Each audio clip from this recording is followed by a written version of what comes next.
এই দুনিয়া এখন তো আর সেই দুনিয়া নাই, মানুষ নামের মানুষ আছে দুনিয়া বোঝাই,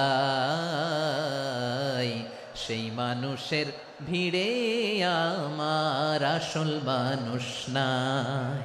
এই দুনিয়া এখন তো আর সেই দুনিয়া নাই, মানুষ নামের মানুষ আছে দুনিয়া বোঝাই, সেই মানুষের ভিড়ে আমার আসল মানুষ নাই। ঠিক কিনা? এই যে আমাদের বিশাল জনসংখ্যা, এই জনসংখ্যাকে কি করে জনসম্পদে রূপান্তরিত করা যায় এ ব্যাপারে কথা বল। আল্লাহ তাআলা ইরশাদ করছেন, ওয়ালাকাদ কাররামনা বনি আদম ওয়া হামালনাহুম ফিল বাররি ওয়াল বাহরি ওয়া রাযাকনাহুম মিনাত তাইয়্যিবাত ওয়া ফাদ্দালনাহুম আলা কাসীরিম মিম্মান খালাকনা তাফদীলা। পড়েন আল্লাহু আকবার। রব্বুল আলামিন বলেন, ওয়ালাকাদ কাররামনা বনি আদম, আমি বনি আদমকে সম্মানিত করেছি, বনি আদমকে মর্যাদা দিয়েছি। ওয়া হামালনাহুম ফিল বাররি ওয়াল বাহর, বনি আদমকে জলে স্থলে স্থলে এবং সমুদ্রে চলাচলের বাহন দিয়েছি। ওয়া রাযাকনাহুম মিনাত তাইয়্যিবাত, তাদেরকে পবিত্র রিজিকের বন্দোবস্ত করেছি। ওয়া ফাদ্দালনাহুম আলা কাসীরিম মিম্মান খালাকনা তাফদীলা, আর আমি আল্লাহ যাদেরকে সৃষ্টি করেছি তাদের মধ্য থেকে বনি আদমকে আমি শ্রেষ্ঠ বানিয়েছি, সবার চেয়ে সেরা। আমাদের মতো করে আল্লাহ কাউকে বানায় নাই। দুই পায়ে ভর করে শির দ্বারা এরকম স্ট্যান্ড রেখে মাথা উঁচু করে দাঁড়াতে পারে এরকম কোন প্রাণী পৃথিবীতে আছে? এজন্য আল্লাহ বলেন, ওয়ালাকাদ কাররামনা বনি আদম, আমি বনি আদমকে সম্মানিত করেছি, তাদেরকে আমি মর্যাদা দিয়েছি। তাদেরকে আমি যত মর্যাদা দিয়েছি আমার কোন সৃষ্টিকে এত মর্যাদা দেই নাই। পড়েন সুবহানাল্লাহ। I have dignified the status of the sons of Adam, আদমের সব সন্তানের মর্যাদা আমি বাড়িয়েছি। আল্লাহ এখানে বলেননি ওয়ালাকাদ কাররামনাল মুমিনিন, আমি মুমিনের মর্যাদা বাড়িয়েছি, বলেছেন? আল্লাহ এখানে বলেন নাই ওয়ালাকাদ কাররামনাল মুসলিমিন, আমি মুসলিমের মর্যাদা বাড়িয়েছি। আল্লাহ বলেছেন ওয়ালাকাদ কাররামনা বনি আদম, আমি বনি আদমের সম্মান বাড়িয়েছি, হোক সে মুমিন কিংবা কাফের, মুসলিম কিংবা মুশরিক, আস্তিক কিংবা নাস্তিক, আরব কিংবা অনারব, যেই হোক না কেন আদম সন্তান সবগুলার মর্যাদা বাড়ায় দিয়েছে কে? সবার মর্যাদা আল্লাহ বাড়িয়েছে। মানুষ হিসেবে মর্যাদা। বিশ্বনবী সাল্লাল্লাহু আলাইহি ওয়াসাল্লাম ইহুদির লাশ দেখে দাঁড়িয়ে গেলেন। কার লাশ? ইহুদির লাশ দেখে দাঁড়ায় গেলেন। সাহাবারা বললেন, ইয়া রাসূলুল্লাহ, আপনি দাঁড়ালেন যে, এটা তো ইহুদির লাশ। বিশ্বনবী বললেন, আওয়ালাইসাত নাফসান, এটা কি মানুষ নয়? এটা হোক ইহুদি হোক খ্রিস্টান, এটা তো মানুষ। আমি মানুষ দেখে দাঁড়িয়েছি। আই স্যালিউট দ্য হিউম্যানিটি, আমি মানবতাকে সম্মান করেছি। পড়েন সুবহানাল্লাহ। তাহলে এই জমিনে মানুষের মর্যাদা বেশি, হোক আস্তিক হোক নাস্তিক হোক মুমিন কিংবা কাফের। আদমের সন্তান হলে মানুষ হলেই তার মর্যাদা বাড়িয়েছে কে? আমার কলিজার টুকরা যশোরের ভাইয়েরা, মানুষের মর্যাদা আল্লাহ এত বাড়িয়েছেন, মানুষ জীবিত থাকলেও যেমনি মর্যাদাবান, মরে গেলেও মর্যাদাবান। সুবহানাল্লাহ পড়েন। মানুষ মরে গেলে এই ডেড বডিটা কি হয়? পচে যায়, গলে যায়, মাটির সাথে মিশে যায়। তাই বলে আপনি ডেড বডির সাথে যাচ্ছে তাই করতে পারবেন না। পারবেন? কেউ যদি অন্যায় করে তাকে যদি আপনি শাস্তির আওতায় আনেন, যা মনে চায় করতে পারবেন না। তারা আগুন দিয়ে পোড়াতে পারবেন না, নাক কাটতে পারবেন না, কান কাটতে পারবেন না, অঙ্গ বিকৃতি করতে পারবেন না। কারণ মানব জাতির মর্যাদা স্বয়ং দিয়েছে কে? ডেড বডি পচে যাবে, গলে যাবে। তারপরে ইসলাম বলে, না খবরদার, এই মরা লাশটারও একটা মর্যাদা আছে না নাই? ইসলাম বলে এই লাশটা গলে যাবে, পচে যাবে, কিন্তু এটার অমর্যাদা করো না। কর্পূর দিয়ে, খেজুর পাতা দিয়ে এটাকে ওয়ার্ম ওয়াটার দিয়ে, গরম পানি দিয়ে ধৌত করো। সাদা শুভ্র ধবধবে কাপড় দিয়ে লাশটাকে তুমি কাভার করো। তারপরে খাটিয়ার মধ্যে লাশটাকে রেখে বিশাল একটা প্রোগ্রাম করো, একটা ফিউনারাল প্রোগ্রাম করো। ওই প্রোগ্রামের ডানে বায়ে পেছনে লাশটারে রাখলে হবে না, প্রোগ্রামের একেবারে সামনটাতে তুমি লাশটাকে রাখো। সুবহানাল্লাহ। একটা ফিউনারাল প্রোগ্রাম করতে হবে, তাকে শেষ বিদায় জানাতে হবে, যেটাকে আমরা জানাজা বলি। কি বলি? জানাজা মানে মাইয়েতের জন্য দোয়া, তার জন্য দোয়া করা হয়, তাকে একটা সিস্টেমেটিক অর্ডারে কবরে রাখা হয়, সুন্দরভাবে সেটাকে কবরস্থ করা হয়, মাটি দেয়া হয়, পানি দেয়া হয়। তার মানে মরে গেলেও মানুষের সম্মান বাড়ায় দিয়েছে কে? এজন্য আল্লাহ বললেন ওয়ালাকাদ কাররামনা বানি আদম, বনি আদমের সম্মান মর্যাদা আমি আল্লাহ বাড়িয়ে দিয়েছি। মানুষের সম্মানে তুমি কখনো আঘাত করো না, ঠিক কিনা? তাহলে ভাই, প্রথম মেসেজ হচ্ছে the first and foremost message tonight to the people of জাসর। আল্লাহ বলেন I have dignified the status of son of Adam. আমি বনি আদম সবার মর্যাদা বাড়িয়ে দিয়েছি, হোক আস্তিক নাস্তিক, হোক কাফের কিংবা মুশরিক, তার মর্যাদা বাড়াই দিছে কে? যখন বন্যা হয় আমরা ত্রাণ নিয়ে যাই, আমরা শুধু মুসলমানদেরকে ত্রাণ দেই নাকি? হ্যাঁ, আমরা মুসলমানকেও দেই, অমুসলমানকেও দেই, হিন্দুকেও দেই, বৌদ্ধকেও দেই। যেখানেই মানবতা বিপন্ন সেখানে ইসলামের হেল্পিং হ্যান্ড আছে না নাই? সুবহানাল্লাহ। কি দিন আমরা পেয়েছি, কি বিধান আমরা পেয়েছি। ওয়ালাকাদ কাররামনা বানি আদম, আমি বনি আদমকে সম্মানিত করেছি। এরপর আল্লাহ বললেন ওয়া হামালনাহুম ফিল বাররি ওয়াল বাহর, জলে স্থলে আমি চলাচলের যানবাহনের ব্যবস্থা করেছি। আমরা স্থলে ঘোড়ার উপরে চড়ি, উটের উপরে চড়ি, গাড়ির উপরে চড়ি। এই যে গাড়ির ইঞ্জিন বানাইছি আমরা, এটার মেধা দিয়েছে কে? আবার সাগরের মধ্যে আমরা নৌযান, জলযান, বড় বড় জাহাজ দিয়ে এক মহাদেশ থেকে আরেক মহাদেশ যাই, এক দেশ থেকে মালামালগুলো আরেক দেশে পাঠাই। সাগরের ভেতরে নৌকাগুলোরে ধরে রাখলো কে?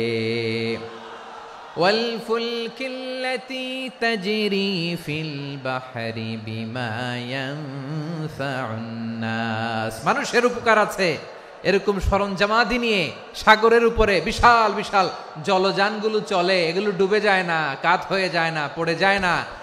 এগুলোকে স্থিতিস্থাপকতাকে ঠিক করে রাখলো কে? আপনারা জাহাজ দেখেছেন? জাহাজ দেখছেন? বিশাল বিশাল জাহাজ, বিশাল জাহাজ মালামাল নিয়ে এক মহাদেশ থেকে আরেক মহাদেশে যায়। গত মাসে আমার জাপান সফর ছিল। এই যে বাংলাদেশে যে গাড়িগুলো চালান, বেশিরভাগ গাড়ি আসে কিন্তু জাপান থেকে। হাজার হাজার গাড়ি একটা জাহাজ বহন করতে পারে, হাজার হাজার গাড়ি। এটার সাগরের মধ্যে ভাসাইলো কে? হাজার হাজার গাড়ি নিয়ে জাপানিজ গাড়িগুলো আমাদের চট্টগ্রামের এয়ারপোর্টের বন্দরে ভিড়ে। যুক্তরাষ্ট্রে আমি দেখেছি বিশাল বিশাল জাহাজ। আপনারা টাইটানিক জাহাজের নাম শুনেছেন? টাইটানিক জাহাজের 8 গুণ 10 গুণ বড় একটা জাহাজ আছে, আইকন অফ দ্য সি, আমি দেখে এসেছি। রয়্যাল ক্যারিবিয়ান দেখে এসেছি। সাগরের সামনে জেটিতে যখন দাঁড়ালাম, জাহাজটা যখন যায়, আমার মনে হচ্ছে একটা শহর, গোটা শহর, the entire city is floating on the water.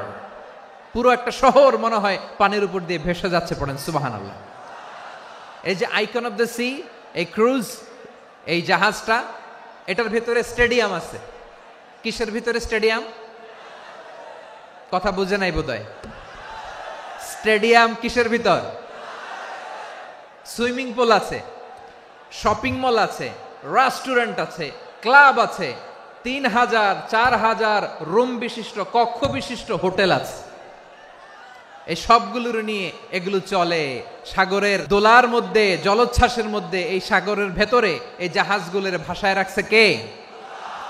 সূরাতুর আর রহমানে আল্লাহ তাআলা বললেন ওয়ালাহুল জাওয়ারিল মুনশাআতু ফিল বাহরি কাল আ'লাম ফাবিআইয়ি আলা, সবাই পড়েন ফাবিআইয়ি আলাই রাব্বিকুমা তুকাযিবান। পাহাড় সম বড় বড় জাহাজগুলো মাল বোঝাই করে সাগরের মধ্যে ভেসে বেড়ায়। এগুলো দিয়ে মালামাল বহন করা যায়, মানুষরা এক দেশ থেকে আরেক দেশে যায়। এই জাহাজগুলোর সাগরের ভেতরে ভাসায় রাখলো কে? এই আয়াতের ভেতরে আল্লাহ তাআলা সূরাত বানী ইসরাঈলের এই চমৎকার আয়াতের ভেতরে আল্লাহ তাআলা বেসিক্যালি মানব জাতির প্রতি তার 4টি স্পেশাল অনুগ্রহের কথা বলেছেন। কয়টি? 2টা বলে ফেলছি। 1 নাম্বার ওয়ালাকাদ কাররামনা বানি আদম, আমি বনি আদমের সম্মান বাড়াইছি, নাকি মুসলমানদের? তাহলে human dignity, the first part of the verse talks about the human dignity. 2 নম্বর অংশ আল্লাহ তাআলা বললেন ওয়া হামালনাহুম ফিল বাররি ওয়াল বাহর, স্থলে এবং সমুদ্রে আমি তাদের জন্য চলাচলের বাহন দিয়েছি। সুবহানাল্লাহ। তার মানে smooth movement on land and sea, জলে এবং স্থলে যাতে আমরা স্মুথলি মুভ করতে পারি আল্লাহ তাআলা দিয়েছেন। 3 নম্বর আল্লাহ তাআলা বললেন ওয়া রাযাকনাহুম মিনাত তাইয়্যিবাত, মানুষের জন্য আমি পবিত্র রিজিকের ব্যবস্থা করেছি। জলে এবং স্থলে যত প্রাণী আছে সবগুলা প্রাণীকে রিজিক দেয় কে? আমাদেরকে রিজিক দেয় কে? সাগরের মাছগুলোকে, বড় বড় তিমি মাছগুলোরে রিজিক দেয় কে? বাতাসের মধ্যে ভেসে বেড়ানো বড় বড় পাখিগুলো, স্ক্যান্ডিনেভিয়ান কান্ট্রি থেকে লক্ষ লক্ষ কোটি কোটি পাখিগুলো যে এক দেশ থেকে আরেক দেশে ট্রান্সফার হয়, এগুলোর রিজিক দেয় কে? রব্বুল আলামিন বলেন ওয়ামা মিন দাব্বাতিন ফিল আরদি ইল্লা আলাল্লাহি রিজকুহা ওয়া ইয়ালামু মুস্তাকাররাহা ওয়া মুস্তাওদাআহা কুল্লুম ফি কিতাবিম মুবিন। আল্লাহু আকবার। রব্বুল আলামিন বলেন ভূপৃষ্ঠে বিচরণশীল যত প্রাণী আছে সব প্রাণীগুলোকে আমি আল্লাহ আমার নিজের কুদরতে রিজিকের বন্দোবস্ত করি। এই প্রাণীগুলো কোথায় থাকে, কোথায় যায়, সব জায়গায় আমি রিজিক পৌঁছে দেই। রিজিক কেউ দিতে পারে না, রিজিকের মালিক কে? রিজিকের মালিক তিনি আল্লাহ। এজন্য আল্লাহ তাআলা বললেন ওয়া রাযাকনাহুম মিনাত তাইয়্যিবাত। এরপর আল্লাহ বললেন ওয়া ফাদ্দালনাহুম আলা কাসীরিম মিম্মান খালাকনা তাফদীলা।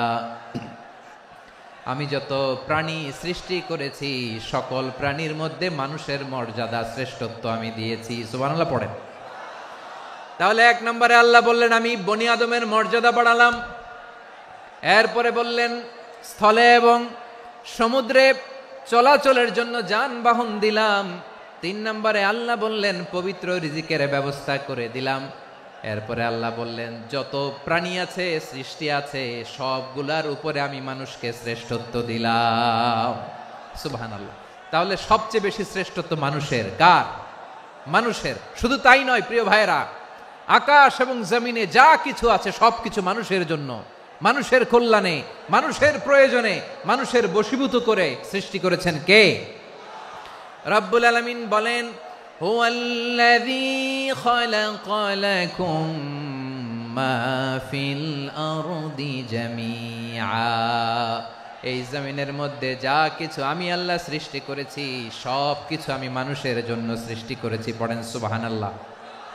হুয়াল্লাযী খালাকা লাকুম মা ফিল আরদি জামিআ, যা আছে সব আমাদের জন্য, সব আমাদেরকে সার্ভিস দেওয়ার জন্য, আমাদের উপকারের জন্য, আমাদের কল্যাণের জন্য। আওয়াজ করে সবাই পড়ুন আল্লাহু আকবার। অন্য আয়াতে আল্লাহ বললেন ওয়াসাখখারা লাকুম মা ফিস সামাওয়াতি ওয়া মা ফিল আরদি জামিআম মিন ইন্না ফি যালিকা লাআয়াতিন লিকাউমিন ইয়াতাফাক্কারুন।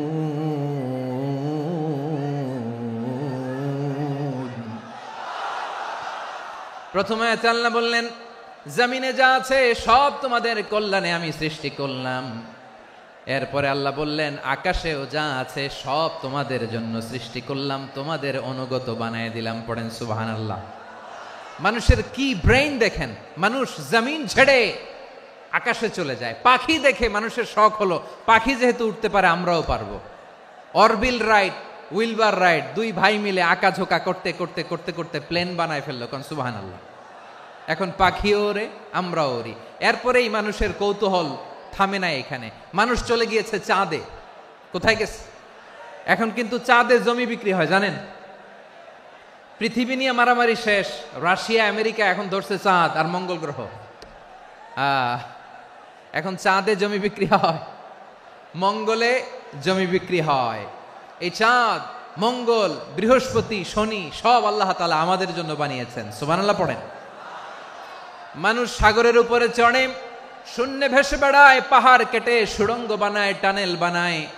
মানুষ ব্রডব্যান্ডের লাইন নিয়ে যায় সাগরের ভেতর দিয়ে, এক দেশ থেকে আরেক দেশে, এক মহাদেশ থেকে আরেক মহাদেশে। সুবহানাল্লাহ পড়েন। তার মানে গোটা বিশ্বের সব কিছুর উপরে control, superiority over all creatures, সব কিছুর উপর কন্ট্রোল, মনিটরিং, নিয়ন্ত্রণ, এটা প্রতিষ্ঠা করে দিয়েছে কে? এজন্যই মানুষের শ্রেষ্ঠত্ব। ওয়ালাকাদ কাররামনা বানি আদম, আমি বনি আদমের সম্মান বাড়িয়েছি, মর্যাদা আমি বাড়িয়ে দিয়েছি এই কারণে, কারণ মানুষ সবকিছুর উপর নিয়ন্ত্রণ নিতে পারে। মানুষকে নিয়ে এই কোরআনের সব আলোচনা, মানুষকে নিয়ে এই কোরআনের সব। তাই কোরআনের কেন্দ্রীয় আলোচ্য বিষয় হচ্ছে মানুষ। মানুষকে আল্লাহ স্বাধীনতা দিয়েছেন। ফামান শাআ ফালইউমিন ওয়া মান শাআ ফালইয়াকফুর। চাইলে মুমিন হতে পারো, চাইলে কাফের হতে পারো, তোমার ইচ্ছা। তবে জেনে রাখো, মুমিন হলে পাবা জান্নাত, কাফির হলে পাবা জাহান্নাম। নাও দ্য ডিসিশন ইজ ইয়ার্স। সিদ্ধান্ত তোমার, জান্নাতে যাবা না জাহান্নামে যাবা। মানুষকে আল্লাহ এত স্বাধীনতা দিয়েছেন, মানুষ চাইলে অনেক ভালো হইতে পারে। ভালোর রাস্তাও খোলা, খারাপ হওয়ার রাস্তাও খোলা। ভালো হইলে মানুষ অনেক ভালো, খারাপ হইলে অনেক খারাপ। ভালো হইলে সবচেয়ে ভালো, খারাপ হইলে সবচেয়ে খারাপ। এজন্য সিদ্ধান্ত আপনাকে নিতে হবে। আল্লাহ তাআলা বলছেন, লাকাদ খালাকনাল ইনসানা ফি আহসানি তাকওয়িম সুম্মা রাদাদনাহু আসফালা সাফিলিন। আমি মানুষকে অনেক সুন্দর অবয়বে, সুন্দর আকৃতিতে সৃষ্টি করেছি। তার শুধু চেহারার ডিজাইনটাই সুন্দর নয়, তার ব্রেনটা বড্ড সুন্দর, তার মানসিকতা বড্ড সুন্দর, তার সৃজনশীলতা বড্ড সুন্দর। পড়েন সুবহানাল্লাহ। আমাদের ব্রেনটা অনেক সফিস্টিকেটেড ব্রেন, অনেক সফিস্টিকেটেড। এই 1.5 কেজি ব্রেন ইউজ করে মানুষ গোটা বিশ্বে সভ্যতা বিনির্মাণ করেছে, ঠিক কিনা? এই ব্রেন আল্লাহ তাআলা আমাকে দিয়েছে। এটারে কাজে লাগালে, আপনার 6 সেন্স কাজে লাগালে আপনি অনন্য মানুষ হয়ে উঠবেন, মহামানবে রূপান্তরিত হবেন। মানুষ হতে পারে, চাইলেই মহামানব হতে পারে। আবার যদি মানুষ চায় খারাপও হতে পারে। আল্লাহ বললেন শুধু ভালোই না, ভালো হতে চাইলে অনেক ভালো তুমি হতে পারো, আবার খারাপ হতে চাইলে অনেক খারাপ তুমি হতে পারো। সুম্মা রাদাদনাহু আসফালা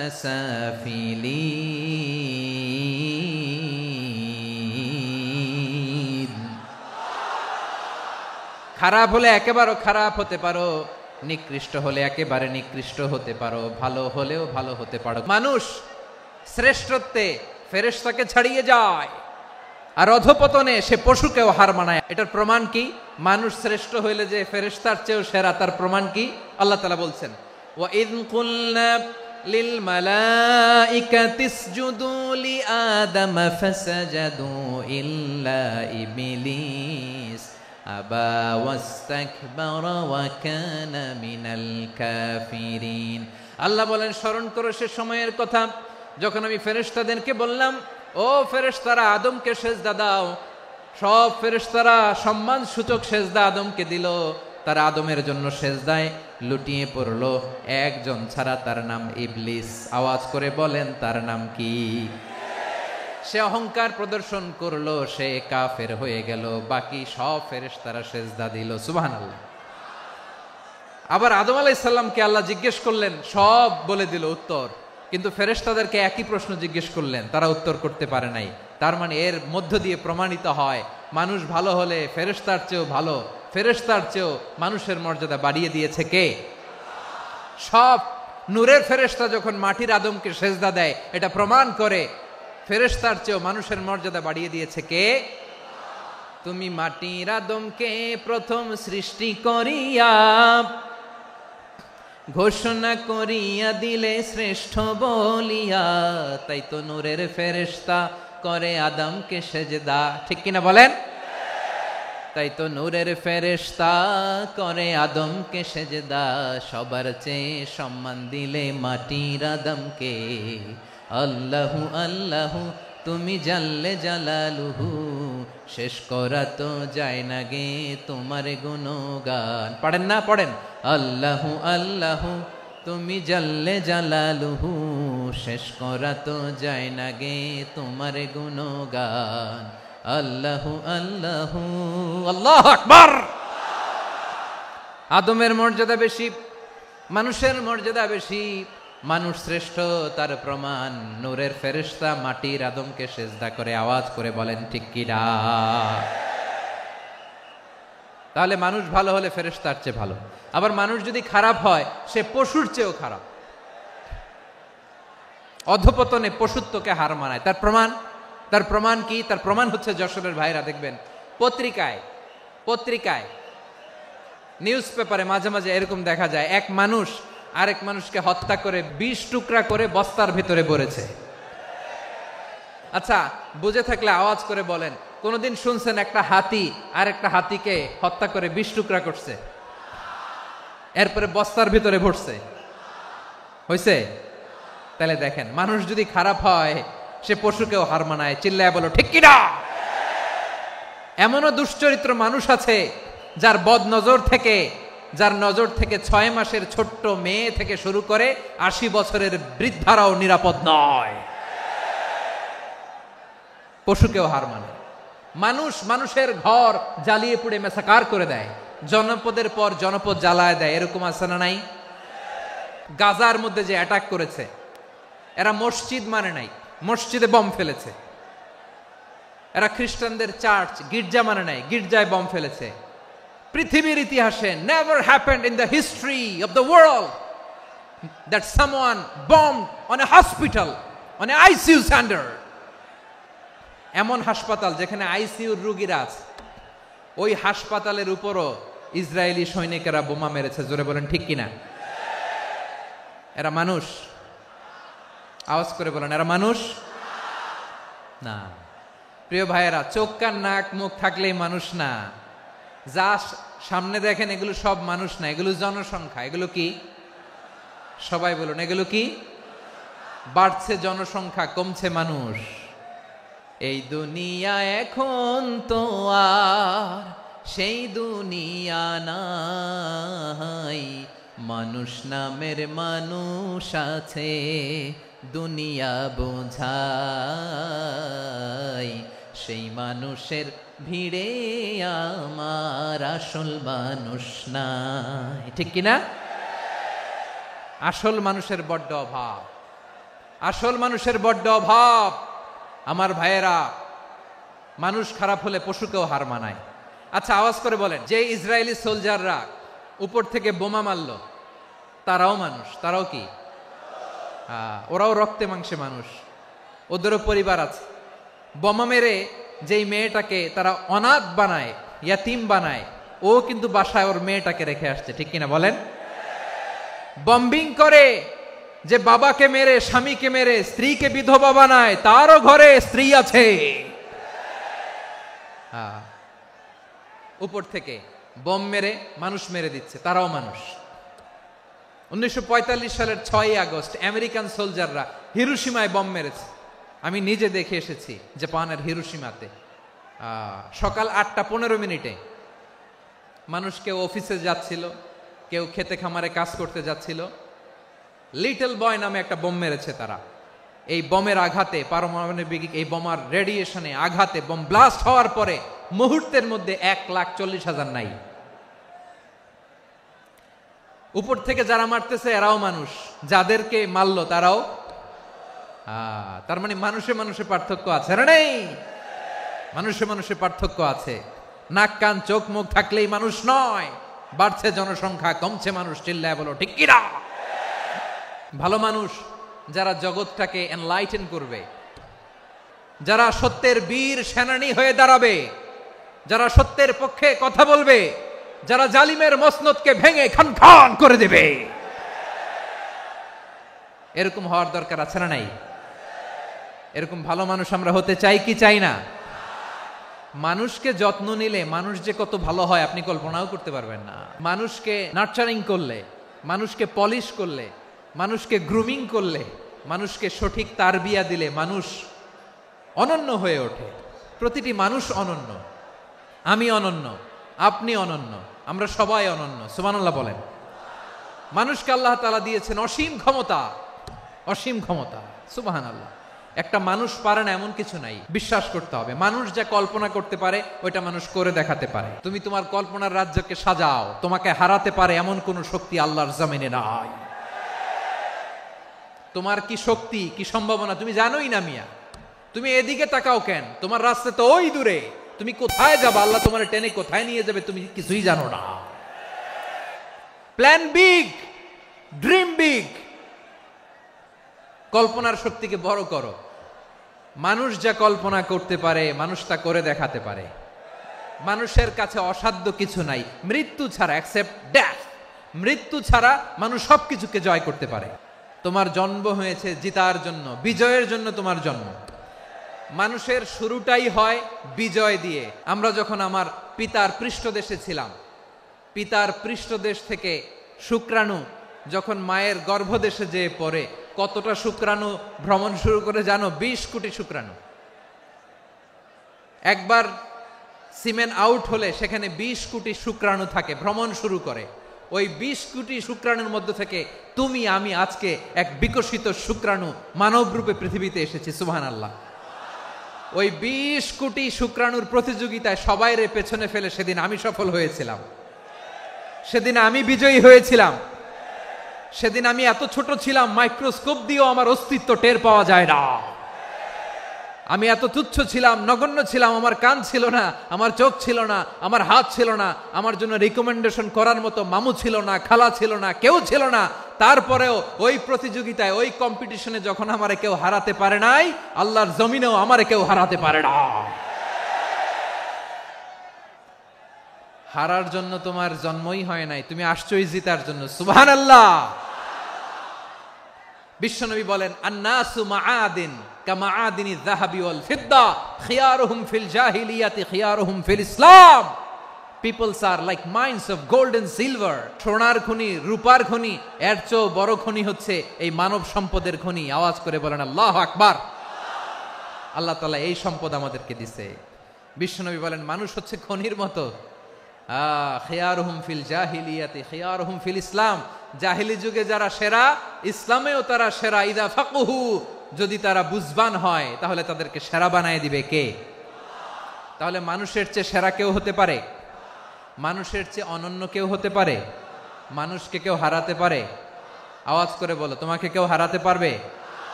এই সাহস জাগছে আজকের আলোচনা থেকে। আমি তুমি অনন্য, আমাকে তোমাকে হারায় দেওয়া এত সহজ না, ঠিক কিনা? একটা কথা জীবনের সাথে সেট করে নিতে হবে, আমি জিতি নয় শিখি, আমি কখনো হারি না। তাহলে বিশ্বনবী বললেন, নাসু মাআদিন, মানুষ হচ্ছে খনি, এই খনির যত্ন নিতে হবে। মা বাবা যারা এসেছেন, আপনার ছেলে মেয়ের যত্ন নেন। আপনার ছেলের মধ্যে যে কি পটেনশিয়াল আপনি জানেন না। আপনার এই ছোট্ট অবুজ ছেলেটাই আগামী দিনের শায়েখ আহমদুল্লাহ হবে। আপনার হেফজখানায় পড়া ওই ছোট্ট ছেলেটাই আগামী দিনের আল্লামা মামুনুল হক হবে। আপনার ওই ছেলেটা আমির হামজা হবে, আব্দুল হাই সাইফুল্লাহ হবে। এভাবে বড় বড় আলেম হবে, তারা যুগশ্রেষ্ঠ আলেম হবে। সেই একদিন এই বাংলাদেশের পার্লামেন্টে যে বক্তব্য দিয়ে যশোরের পক্ষে কথা বলবে। আপনি জানেন না, কাউকে ছোট করবেন না আপনি, ওর কনফিডেন্স আপনি কমাবেন না, আপনি কমাতে পারেন না। প্যান্ডেলে আমার যে মা বোনেরা আছেন, ছেলে মেয়েদেরকে কখনো ছোট করে কথা বলবেন না। ও যে কোথায় যাবে আপনি জানেন না, আপনি মা হয়ে তাকে সাহস দিবেন, তার কল্পনার জগৎটাকে সাজাতে তাকে উৎসাহিত করবেন, ঠিক কিনা বলেন? আর আমার প্যান্ডেলের আমার প্রিয় শ্রদ্ধাশীলা মায়েরা বোনেরা, আপনারা তো আরো দামি সম্পদ। বিশ্বনবী বলেন, আর দুনিয়া কুল্লুহা মাতা। আল্লাহ আল্লাহ আল্লাহ। বিশ্বনবীর কথার ওজন দেখেন, আর দুনিয়া কুল্লুহা মাতা ওয়া খায়রু মাতা'আদ দুনিয়াল মারআতুস সালিহা। বিশ্বনবী বলেন, দুনিয়ায় যা দেখো সব আল্লাহর দেওয়া অ্যাসেট, মানে সম্পদ। আর এত অ্যাসেটের ভিড়ে সবচাইতে শ্রেষ্ঠ সম্পদ হচ্ছে নেককার নারী। সুবহানাল্লাহ। ভাইয়েরা বোনের সাথে খারাপ আচরণ করো না, সন্তান মায়ের সাথে খারাপ আচরণ করো না। আমাদের মায়েরা আমাদের asset, they are our priceless asset. কারণ এই মায়েদের পেটে এসেছে আল্লাহর ওলিরা, এই মায়েদের পেটে এসেছে খান জাহান আলী, এই মায়ের পেটে এসেছে শাহজালাল ইয়ামানি, এই মায়ের পেটে এসেছে আল্লাহর সব নবীরা। নাকি নবীরা আকাশ থেকে ধপ করে জমিনে নেমে আসছে? মায়ের পেটে আসছে। এই মায়ের পেটগুলো খনি। আমার সম্মানিতা মায়েরা বোনেরা, নিজেকে ইসলাম দিয়ে সাজান, নিজেকে পবিত্র রাখুন, নিজের আব্রু ইমান ইজ্জতের হেফাজত করুন, কোরআন পড়ুন, সুন্নাহ পড়ুন। আপনি জানেন না আপনার গর্ভে কে আসছে, কোন ক্ষণজন্মা পুরুষকে আল্লাহ তাআলা আপনার গর্ভে পাঠাবে আপনি জানেন না। মায়েরা নিজেদেরকে পবিত্র রাখুন, ইসলাম চর্চা করুন, কোরআন চর্চা করুন, নৈতিকতা দিয়ে নিজেকে সাজান। যশোরের জেনজি, নিজেদেরকে প্রস্তুত রাখো আগামীর বাংলাদেশের জন্য। নৈতিকতা, মোরালিটি, ভ্যালিউজ দিয়ে নিজেকে সাজাও, ইসলাম দিয়ে নিজেকে সাজাও, কারণ আগামীর বাংলাদেশ ইসলামের বাংলাদেশ। বাংলাদেশের আসল পরিচয় ইসলাম। বাংলাদেশের আসল পরিচয় কি? সবাই বলে না, আওয়াজ করে, এদেশের আসল পরিচয়। এদেশে আজান শুনে সূর্য ওঠে শহর গ্রামে, এদেশে আজান শুনে সূর্য ডুবে সন্ধ্যা নামে, এদেশে সকল কাজে সবাই বলে বিসমিল্লাহ, এদেশে ভালো কিছু দেখে শুনে হাসি মুখে সবাই বলে মাশা আল্লাহ, সুবহানাল্লাহ সুবহানাল্লাহ সুবহানাল্লাহ সুবহানাল্লাহ সুবহানাল্লাহ সুবহানাল্লাহ সুবহানাল্লাহ সুবহানাল্লাহ। ও নবীন তরুণ, তোমার কিসের এত ভয়? জেনে রেখো বাংলাদেশের আসল পরিচয়। বাংলাদেশের আসল পরিচয় ইসলাম। আওয়াজ তুলে বলো, আসল পরিচয় কি? এদেশে পরস্পরে দেখা হলে দেয় সালাম, এদেশে আমজনতার হৃদয় জুড়ে পাক্কা আলাম, ঠিক কি না? এদেশে বিপদ এলে সর্বজনে সর্বক্ষণে দোয়া পড়ে ইন্না লিল্লাহ সুবহানাল্লাহ সুবহানাল্লাহ সুবহানাল্লাহ সুবহানাল্লাহ।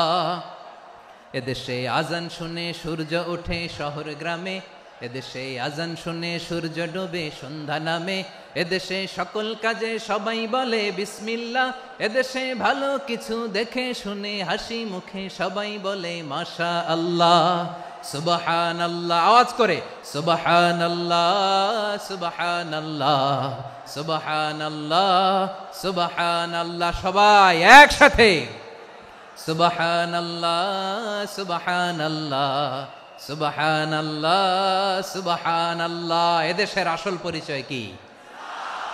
আওয়াজ করে বলতে ভয় লাগে। এদেশের আসল পরিচয় কি? ইসলাম দিয়ে আমাদের সংসদ ভবন চলুক, আমরা চাই কি চাই না? বঙ্গভবনে লা ইলাহা ইল্লাল্লাহর পতাকা উড়ুক, আমরা চাই কি চাই না? প্রতিটি জেলা অফিসে, ডিসি অফিসে লা ইলাহার পতাকা ঝুলুক, আমরা চাই কি চাই না? মানুষকে যত্ন নিলে মানুষের মধ্যে যারা কি পটেনশিয়াল রেখেছে। আমি জাপানের দুইটা উদাহরণ দেই। জাপানে 2022 সালে জাপানের সাথে জার্মানির খেলা, ফিফা ওয়ার্ল্ড কাপ 2022, ওই খেলায় জিতেছিল জাপান। জিতেছিল 22 সালের এই ফিফা ওয়ার্ল্ড কাপে জাপান ফুটবল খেলায় জিতে as a part of their celebration তারা খেলার পরে পুরো স্টেডিয়ামটারে ক্লিন করে, the fan base of Japan, লক্ষ লক্ষ মানুষ খেলা দেখতে যায়, তো এত ডাস্টবিনও তো নাই, তো যারা ডাস্টবিনে জায়গা পায় নাই তারা এই যে চকলেটের প্যাকেট, পানির বোতল, চিপসের প্যাকেট তারা এদিকে সেদিকে রেখে দিয়েছে। জাপানের ভক্তরা, জাপানের ফলোয়াররা as a part of their celebration তারা খেলার পরে পুরো স্টেডিয়ামের সব ময়লা আবর্জনা ক্লিন করে তারপরে বিদায় নিয়েছে। তাদেরকে কি ক্লিন করার দায়িত্ব দেওয়া হয়েছিল? তারা কি স্টেডিয়ামের পরিচ্ছন্নতা কর্মী? তাদের আকল, তাদের সিক্স সেন্স তাদেরকে বলেছে। ছোটবেলা থেকে জাপান গভর্নমেন্ট ওদেরকে এত পরিচ্ছন্নতা শেখায়, ক্লিনলিনেস অ্যাওয়ারনেস ক্যাম্পেইন করায়। ক্লাসে আমি দেখেছি, ক্লাসে নিজের বেঞ্চ নিজে মুছে, ক্লাসের মাঝখানে একটা সময় দেয়, নিজের টেবিল নিজে মুছে, নিজের ক্লাসরুমটা নিজে পরিষ্কার করে, রাস্তাঘাটে একটা ধুলা নাই, ময়লা নাই, একটা টিস্যু নাই। খেলার পরে গোটা বিশ্বকে তাক লাগিয়ে দিয়েছে। জাপানের ফ্যানরা সবার রেখে যাওয়া গার্বেজ, টিস্যু, বোতল পরিষ্কার করে তারপরে স্টেডিয়াম থেকে বিদায় নিয়েছে। আমরা কেন এমন হইতে পারলাম না? জাপানের যারা এগুলো করছে ওদের 3টা করে চোখ না? চোখ তো 3টা, জাপানো লাগো, জাপানো লাগো, হাত তো 4টা, কান তো 6টা, হ্যাঁ? নাকি আমার মতো 2 হাত 2 কানওয়ালা মানুষ? চোখে দেখলে ওটা মানুষ না। চিন্তা করছেন? তার মানে জাপানিজদেরকে যে গ্রুমিং করে শিখানোর মাধ্যমে পরিচ্ছন্ন বানানো গেছে, ওরা যেমনি মানুষ আমরাও মানুষ, আমাদের সন্তানদেরকে শেখালে তারাও পারবে কিনা? 2 নম্বর উদাহরণ বলি। চট্টগ্রাম ফেনীতে যারা গিয়েছেন, মেঘনা গোমতী ব্রিজ প্রকল্প নাম শুনছেন? মেঘনা একটা ব্রিজ পার হওয়া লাগে। এই মেঘনা গোমতী, এখানে 3টা ব্রিজ কাঁচপুর সহ, এই 3টা ব্রিজের নির্মাণ কাজ, রেনোভেশনের কাজ দেয়া হয়েছিল জাপানের একটা কোম্পানিকে। কাকে? জাপানের কোম্পানি। নির্মাণ শেষে 738 কোটি টাকা বেঁচে গেছিল, এটা গভর্নমেন্টের হাতে দিয়ে তারা বিদায় নিয়েছে। কত টাকা? 738 কোটি টাকা। যত প্রাক্কলিত ব্যয় নির্ধারণ করা হয়েছে সব টাকা সরকার, তৎকালীন সরকার 2019-এর সরকার, কারা ছিল তো জানেন? এই 2019-এর সরকার তাদেরকে দিয়েছে। তারা রিনোভেশন নির্মাণ শেষে 738 কোটি টাকা অতিরিক্ত বেঁচে গেছিল, এটা আবার গভর্নমেন্টের হাতে বুঝাই দিয়ে তারা বিদায় নিচ্ছে। আমরা কেন এমন হইতে পারলাম না? জাপানের ওরাও মানুষ, আমরাও মানুষ, তার মানে মানুষে মানুষে পার্থক্য আছে না নাই? আচ্ছা, জাপানের 2টা উদাহরণ দিলাম, এবার আমার দেশের 2টা উদাহরণ দিব না? বাংলাদেশের 2টা উদাহরণ দিই। 1 নম্বর উদাহরণ, গত সপ্তাহে আপনারা জানেন কক্সবাজার আমার একটা প্রোগ্রাম ছিল, তো হেলিকপ্টারে গিয়েছিলাম। ফেনী জেলা যখন পার হচ্ছি, আমি দেখলাম 3টা উইন্ডমিল চিনেন তো? বিশাল পিলার, 3টা-4টা পাখা থাকে। বায়ু বিদ্যুৎ কেন্দ্র, বাংলাদেশের প্রথম বায়ু বিদ্যুৎ কেন্দ্র এটা। মুহুরী প্রজেক্ট বলে এটার, সম্ভবত মুহুরী প্রজেক্ট। তো সাগরের বাতাসের ঝাপটায় এটা ঘুরে এনার্জি হয়, ইলেকট্রিসিটি উৎপাদন হয়। তো আমি পাইলটকে বললাম, ভাই এগুলো থেকে কেমন ইলেকট্রিসিটি উৎপাদন হয়? কয়, হুজুর একটু হয় না, কিছুই হয় না। কিছুই হয় না মানে? বলে, হুজুর বাংলাদেশে যত উইন্ডমিল আছে এটার পাখা একটাও ঘুরে না। আল্লাহ, বলেন কি? তাহলে এই যে কোটি কোটি টাকা ব্যয় করে যে উইন্ডমিল, কয় হুজুর উপরে ফিটফাট, ভিতরে সদরঘাট। তার মানে কোটি কোটি টাকা দিয়ে এই উইন্ডমিল বানায়, এখানে কিছু নাই। দুর্নীতির আড্ডাখানা, আখড়াখানা বাংলাদেশ, ঠিক কিনা বলেন? হায় রে, জাপানিজরাও মানুষ, আমরাও মানুষ। আমার এক নিকটাত্মীয় সরকারি চাকরিজীবী, উনি আমাকে বললেন, বাংলাদেশের আর একটা উদাহরণ দেখি। উনি আমাকে বললেন যে প্রতি বছর আমাদের অফিসের ফার্নিচার চেঞ্জ করে। আমি বললাম, প্রতি বছর ফার্নিচার চেঞ্জ করে কেন? বলে যে ফার্নিচার নতুন পারচেজ করলেই তো এখানে টাকা, নতুন কিনতে পারলেই টাকা, নতুন উন্নয়নের সবক শোনাতে পারলেই টাকা। প্রথম আলোর রিপোর্ট, কি আলো? প্রথম আলোর রিপোর্ট, গত 15 বছরে উন্নয়নের নামে লুটপাট হয়েছে প্রায় 3.25 লাখ কোটি টাকা। কার রিপোর্ট? আমাদের বানানো কথা। প্রথম আলোর রিপোর্ট। গত 15 বছরে কারা ছিল জানেন তো? হ্যাঁ, শুধু ওনাদেরকেই দোষ দিয়ে লাভ নাই। স্বাধীনতার পর থেকে শুধু শাসকের হাত বদল হয়েছে, আমরা কিছু পাই নাই, ঠিক কিনা বলেন? আমরা এরকম চাই না। তাহলে জাপানের মানুষও মানুষ, আমরাও মানুষ। সিদ্ধান্ত আপনার, কোন মানুষ হবেন, ভালো মানুষ না খারাপ মানুষ? আজকের আলোচনার বিষয় হচ্ছে মানব সম্পদের উন্নয়ন, human resource development. It's a process to increase the capacity of knowledge, skill, capacity of the people of a country. একটা দেশের মানুষের জ্ঞান, তাদের দক্ষতা কি করে বাড়ানো যায়, বাড়িয়ে দেশের উন্নয়ন করানো যায়, এটাই হচ্ছে মানব সম্পদ উন্নয়নের মূল কথা। তাহলে মানব সম্পদ হচ্ছে একটা দেশের সবচাইতে শক্তিশালী পুঁজি।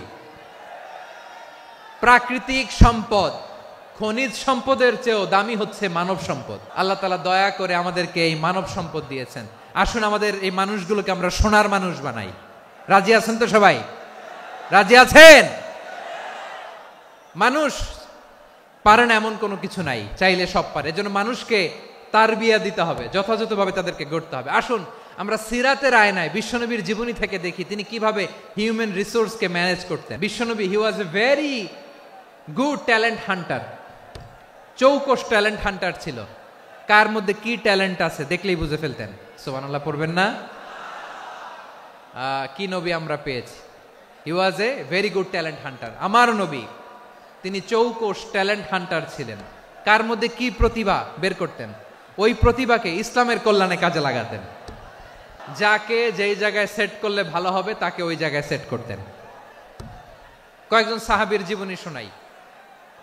আবু মাহজুরা রাদিয়াল্লাহু তাআলা আনহু, মক্কার মুয়াজ্জিন, আগে ছিল মুশরিক, পরে হইছে মুমিন। উনি কিভাবে মুমিন হইলেন এই ঘটনাটা একটু আপনাদের শোনাতে চাই। আবু মাহজুরা রাদিয়াল্লাহু তাআলা আনহু কিভাবে মুসলিম হলেন, আওয়াজ করে শুনেন।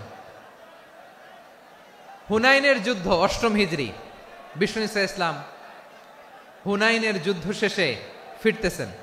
পথিমধ্যে বেলাল রাদিয়াল্লাহু তাআলা আনহু আজান দিচ্ছেন। কি দিচ্ছেন? তো পাশে ছিল মুশরিকদের একটা পল্লী, কিছু মুশরিক তরুণ, কিছু অমুসলিম কিশোর, তারা আজানকে ব্যঙ্গ করতেছে। আমাদের বাংলায় মুখ ভেঙ্গানো বলে আর কি। বেলাল রাদিয়াল্লাহু তাআলা আনহু আজান দিচ্ছেন, ওই বাচ্চাগুলো মুশরিক, তো ওরা আজানকে ব্যঙ্গ করতেছে, বিকৃতি করে ওরাও আজান দিচ্ছে। উদ্দেশ্য হচ্ছে আজানকে নিয়ে ঠাট্টা করা। উদ্দেশ্য কি? ঠাট্টা করা। ব্যাপারটা মনে কষ্ট পাওয়ার মতো ব্যাপার না? কিন্তু বিশ্বনবী ওইখানে দেখেন কি খুঁজলেন। বিশ্বনবী খেয়াল করলেন অমুসলিম কিশোরদের মধ্য থেকে একটা কিশোরের গলাটা বড় দরাজ গলা, কণ্ঠটা বড় সুন্দর। খেয়াল করে দেখলেন যে কিছু কিশোর বেলালের আজানকে ব্যঙ্গ করে, বিকৃতি করে, কিন্তু একজনের কণ্ঠ দেখতে পাচ্ছেন না এত দূরে, কিন্তু কণ্ঠটা বড় সুন্দর, দরাজ গলা। বিশ্বনবী সাহাবীদেরকে বললেন, ধরো এগুলারে, ধরো। সবগুলারে ধরে বিশ্বনবীর সামনে আনা হলো। ওরা হাঁটু গেড়ে বসলো। বিশ্বনবী বললেন, তোমাদের মধ্যে কে যেন ব্যঙ্গ করে আজান দিচ্ছিল, তার গলাটা বড় উঁচু, গলার বেসটা বড় মজবুত, মেলোডিয়াস, সুমধুর কণ্ঠ। কে? আবু মাহজুরা বলে, আমার বন্ধুরা সবাই আমার দিকে আঙ্গুল দেখায়, আমি পড়ে গেছি বিপদে। রাসূল সাল্লাল্লাহু আলাইহি ওয়াসাল্লাম বাকি অমুসলিম তরুণদেরকে ছেড়ে দিলেন, বললেন তোমরা যাও। এবার আবু মাহজুরারে পাইছে। আবু মাহজুরার চুলের মধ্যে হাত দিলেন বিশ্বনবী, মাথায় হাত দিয়ে বললেন, এবার আজান দাও দেখি। আবু মাহজুরা বলে, আমি তো আজান দিতে জানি না, কারণ আমি তো বেলালেরটা শুইনা দিছি, আমার তো মুখস্থ নাই, আমি তো আজান দিতে জানি না। বিষ্ণু বললেন, জানো না? তাহলে আসো, আমি তোমারে শিখাই দেই। সুবহানাল্লাহ পড়েন। আবু মাহজুরা হাঁটু গেড়ে বসে, বিশ্বনবীর মোবারক হাত আবু মাহজুরার চুলের মধ্যে। বিশ্বনবী আজানের মুআল্লিম আবু মাহজুরাকে বলতেছে, ঠিক আছে তোমারে শিখাই দিচ্ছি, আমি যা যা বলবো আমার সাথে সাথে বলো, পারবা? আবু মাহজুরা বলে, পারবো। বিশ্বনবী আজান দিচ্ছেন মাথায় হাত দিয়ে, আল্লাহু আকবার,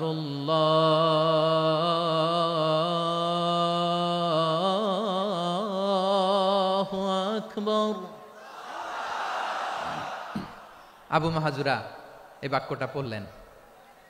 বিশ্বনবী দ্বিতীয় বাক্য পড়তে আরম্ভ করলেন, আল্লাহু আকবার,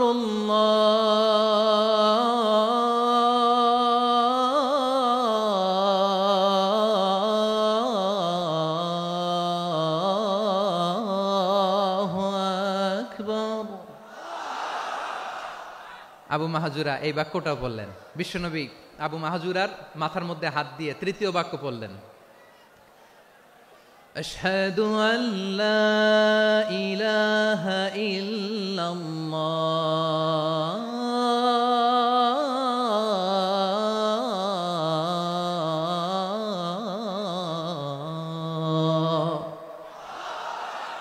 আবু মাহজুরা তৃতীয় বাক্য পড়লেন। বিশ্বনবী একটা বাক্য পরে আবু মাহজুরা পরে, বিশ্বনবী পরে আবু মাহজুরা পরে। আবু মাহজুরা কিন্তু অমুসলিম, মুশরিক। আবু মাহজুরা বলে, এক একটা বাক্য পড়ি আমার কলিজাটা গলে ঠান্ডা হয়ে যায়।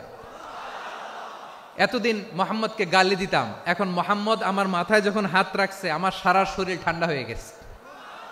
বিশ্বনবী আজান শিখাচ্ছেন, একটা একটা বাক্য পড়ে আবু মাহজুরাও পড়ে, বিশ্বনবী পড়ে, আবু মাহজুরাও পড়ে।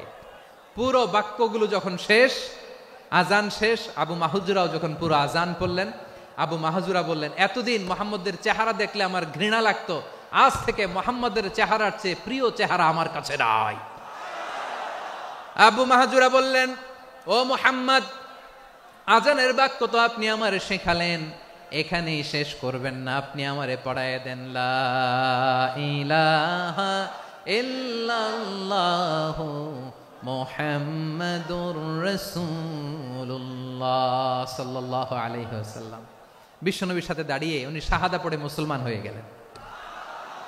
এবার আবু মাহজুরা বলে, ইয়া রাসূলুল্লাহ, ইয়া হাবিবাল্লাহ, আমি মুমিন হয়েছি, মুসলমান হয়েছি, আপনার কাছ থেকে আজান শিখার সৌভাগ্য আমি লাভ করেছি গো নবী। আমার কণ্ঠের বড় তারিফ করেছেন, আপনি আমার আজানকে আপনি পছন্দ করেছেন। একটা জিনিস আপনার কাছে চাই, আপনি আমাকে মক্কার মসজিদুল হারামের মুয়াজ্জিন হিসেবে অ্যাপয়েন্ট করে দে। বিষ্ণু ইসা ইসলাম বললেন, যাও আবু মাহজুরা, আমি তোমাকে পৃথিবীর শ্রেষ্ঠতম মসজিদ মক্কার মসজিদুল হারামের মুয়াজ্জিন হিসেবে অ্যাপয়েন্ট করে দিলাম। দেখছেন কিভাবে ট্যালেন্ট হান্টিং করতে হয়, কিভাবে হিউম্যান রিসোর্স মানব সম্পদকে ব্যবহার করতে হয়। আসছিল আজানকে ভেঙ্গাইতে, আসছিল কেন? আজানকে ব্যঙ্গ করার জন্য, বিকৃত করার জন্য। আজানকে বিকৃত করতে যে ইসলামের সবচেয়ে শ্রেষ্ঠ মসজিদের মুয়াজ্জিন হয়ে গেল। পড়েন সুবহানাল্লাহ। হযরত আবু মাহজুরা রাদিয়াল্লাহু তাআলা আনহু ওনার এই সুললিত কণ্ঠ ব্যবহার করে মসজিদুল হারামে এত সুন্দর করে আল্লাহু আকবার বলে আজান দিতেন, মানুষগুলোর, মুসল্লিগুলোর, মক্কাবাসীর হৃদয়কে তিনি বিগলিত করে দিতেন। মানুষের হৃদয়কে ঠান্ডা হয়ে যেত। শুধু এখানেই শেষ না আমার যশোরের ভাইয়েরা, বিশ্বনবী যখন সাইয়েদনা আবু মাহজুরা রাদিয়াল্লাহু তাআলা আনহুকে আজান শিখাচ্ছিলেন, বলেন তো বিশ্বনবীর হাতটা কোথায় ছিল? আবু মাহজুরার মাথার সামনে, এই চুলের উপরে ছিল। আবু মাহজুরা ওই স্মৃতিটাকে ধারণ করবার জন্য, ওই স্মৃতিকে বহন করার জন্য বিশ্বনবীর মোবারক হাত আবু মাহজুরার কপালের চুলের যেই জায়গায় লেগেছে, মৃত্যুর আগের দিন পর্যন্ত আবু মাহজুরা মাথার ওই চুলে কোনোদিন ছুরি আর কামার লাগায় নাই, সেখানে কেচি লাগায় নাই, চুলের মধ্যে খুর লাগায় নাই। আবু মাহজুরা ডান দিকের চুল কাটতো, বাম দিকের চুল কাটতো, পেছনের চুল কাটতো, সামনের চুল কাটতো না। আবু মাহজুরা রাদিয়াল্লাহু তাআলা আনহুর সামনের চুলগুলো বড় হতে হতে যখন এত বড় হয়ে যায়, তিনি চুলগুলো পেঁচিয়ে মাথার মধ্যে রাখতেন। তারপরে তিনি পাগড়ি পরতেন। সবাই জিজ্ঞেস করতো, আবু মাহজুরা এটা আবার কেমন স্টাইল? দেখতে তোমারে কি বিদঘুটে লাগে? কেমন অড লাগে? কেমন খারাপ দেখা যায়? মক্কায় এমন কোনো মানুষ তো দেখি নাই, ডানে চুল কাটে, বায়ে চুল কাটে, পেছনে চুল কাটে, সামনে কাটে না। ওরে আবু মাহজুরা, কেমন দেখা যায় তোমারে? তুমি সামনের চুল কাটো না কেন?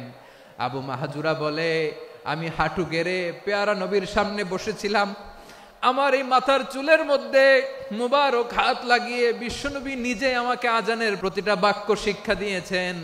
বিশ্বনবীর মোবারক হাত, পবিত্র হাত আমার মাথার চুলের যেই জায়গায় লেগেছে, আমি চাই ওই চুলগুলা নিয়ে আমি আমার কবরের ভিতরে যাব।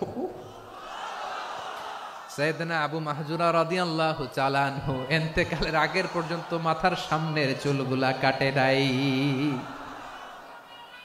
মাথার সামনের চুল তিনি কাটেন নাই। সুবহানাল্লাহি বিহামদি। কেমন ভালোবাসতেন বিশ্বনবী সাহাবীদেরকে, সাহাবারা কেমন ভালোবাসতেন বিশ্বনবীকে। সামনের চুলগুলো বড় হতে হতে এত বড় ছিল, পেঁচিয়ে রেখে পাগড়ি পরতেন, কাটতেন না। নবীর হাত লেগেছিল। সুবহানাল্লাহ পড়েন। তাহলে what is the lesson? Moral of the story কি? মোরাল অফ দ্য স্টোরি হচ্ছে, আসছিল আজানকে ব্যঙ্গ করার জন্য, বিকৃত করার জন্য, হয়ে গেল মসজিদুল হারামের মুয়াজ্জিন। দেখেন বিশ্বনবী একটা খারাপ সিচুয়েশনের মধ্যে থেকে কি ভালো জিনিস বের করে আনলেন। আমি যে শুরুতে বলেছি কিভাবে তিনি হিউম্যান রিসোর্সকে ডেভেলপ করেছেন, ম্যানেজ করেছেন।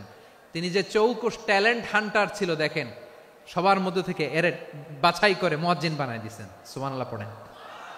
তার মানে এই না সবাইরে ধরে ধরে উনি মুয়াজ্জিন বানাইছেন। যার যেই ট্যালেন্ট আছে তাকে ওই কাজে অ্যাসাইন করেছেন। যার যেই প্রতিভা আছে তার প্রতিভাকে ইসলামের কাজে লাগিয়েছেন। সুবহানাল্লাহ পড়েন। যায়েদ বিন সাবিত রাদিয়াল্লাহু তাআলা আনহু নাম শুনেছেন?